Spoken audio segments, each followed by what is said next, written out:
Šorīt 7 no rīta ar līgumreizi no Novosibirskas Latvijā atgriežas Rīgas Dinamo hokejisti, kuri Krievijā aizdeva pirmās 5 spēles kontinentālajā hokeja līgā.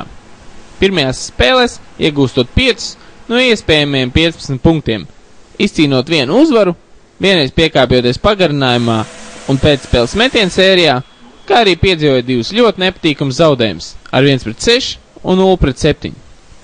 Rīgas Dinamo uzbrucējs Mārtiņš Cipulis bija apmierināts ar komandas sniegumu un sadzīves apstākļiem tālā izbraukuma spēlēs.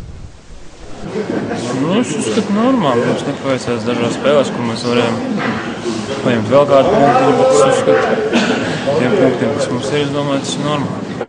Rīgas Dinamo hokejisti šorīt atgriežoties Latvijā izskatījās patiešām noguruši pēc gariem pārlidojumiem un saspringtā spēļu grafika.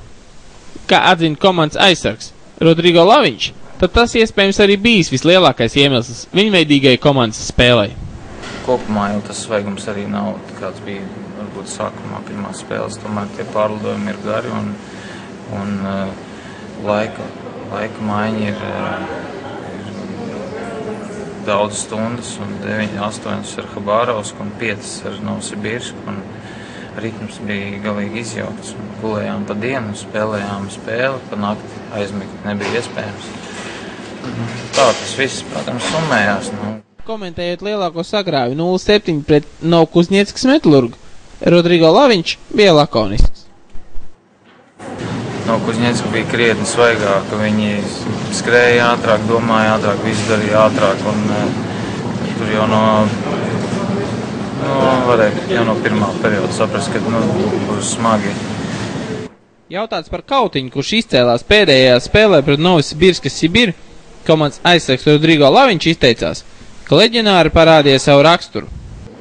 Es nezinu, tur bija tāda situācija, spēle jau bija zaudēta, kanādiešiem varbūt tas ir arī raksturīgi, parādīja savu raksturu un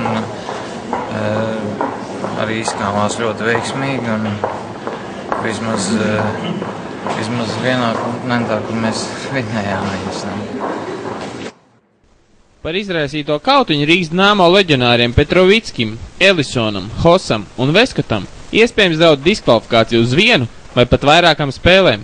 KHL disciplinārā komisija par to lems vēlāk šodien. Dinamo komanda aizdīs 3 mājas spēles, kur jau šo ceturtdienu tiksies ar Oļegs Narovu trenēto MVD. Sēsdien mūsu komanda mērusies spēkiem ar Maskavas apgabalu Atlantu, bet dienu vēlāk ar Nižnij Novgorodas Torpedo. Mārtiņš Jankovskis, Kristaps Driķis, eSports LV.